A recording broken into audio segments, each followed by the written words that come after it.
ఏమైందిరా? హలో మచాస్, this is అండ్ ఎస్. మార్నింగ్ లేవగానే నా బ్రష్ మీద ఉన్న పేస్ట్ మీద రీసెర్చ్ చేయడం మొదలెట్టాను. ఈ పేస్ట్లో కూలింగ్ క్రిస్టల్స్ ఉన్నాయి. ఇది ఏ పేస్టో గెస్ట్ చేయండి చూద్దాం. Colgate max fresh cooling crystals గలది. అలా బ్రషింగ్ చేసిన తర్వాత కాసేపు క్రికెట్ మీద ఫోకస్ చేద్దామని చెప్పేసి ఫిక్స్ అయ్యాను. బ్యాట్ తీసుకుని బాల్ని నాక్ చేయడం మొదలుపెట్టాను. మనం ఎంత ప్రాక్టీస్ చేసినా బయట పాలిటిక్స్ వల్ల మనకి ప్లేస్లు అనేవి రావట్లేదు మామ. నేను ఎప్పుడు వెళ్ళినా సరే 14th ప్లేస్ వేస్తున్నారు. ఏంటి గచ్చిబౌలి దవాకర్లాగా తొక్కేశారమ్మా. లోకల్ పాలిటిక్స్ టాలెంట్ అంతా తొక్కేశారు. సో ప్రాక్టీస్ అయిన తర్వాత బ్రేక్ఫాస్ట్ చేద్దామని చూస్తే ఈ ఇడ్లీ తప్ప ఇంకేం లేదు మామ. అయితే మా ఇంట్లో ఇడ్లీ ఉంటుంది, లేదంటే పెరుగన్నం ఉంటుంది. ఈ రెండు తప్ప మా ఇంట్లో ఇంకేమీ ఉండవు మామ. కొంతమంది ఇంట్లో కానీ ఉప్పు అన్నం ఉంటుంది. ఏమో కానీ ఈ ఇడ్లీ తిని కిడ్నీలు ఎరిగిపోతే మేవేస్తుంది మామ.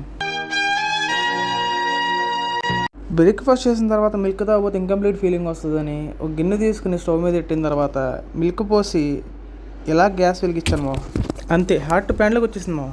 అదేంటంటే అంత బీపీ వచ్చింది, పోతారేమని భయపడ్డాను. కాలేజ్ అని డిసప్పాయింట్ అయ్యావా? ఎలా అయితే మిషన్ కంప్లీట్ చేశాను మామ. ఈ వీడియోకి ఇంతే, బాయ్.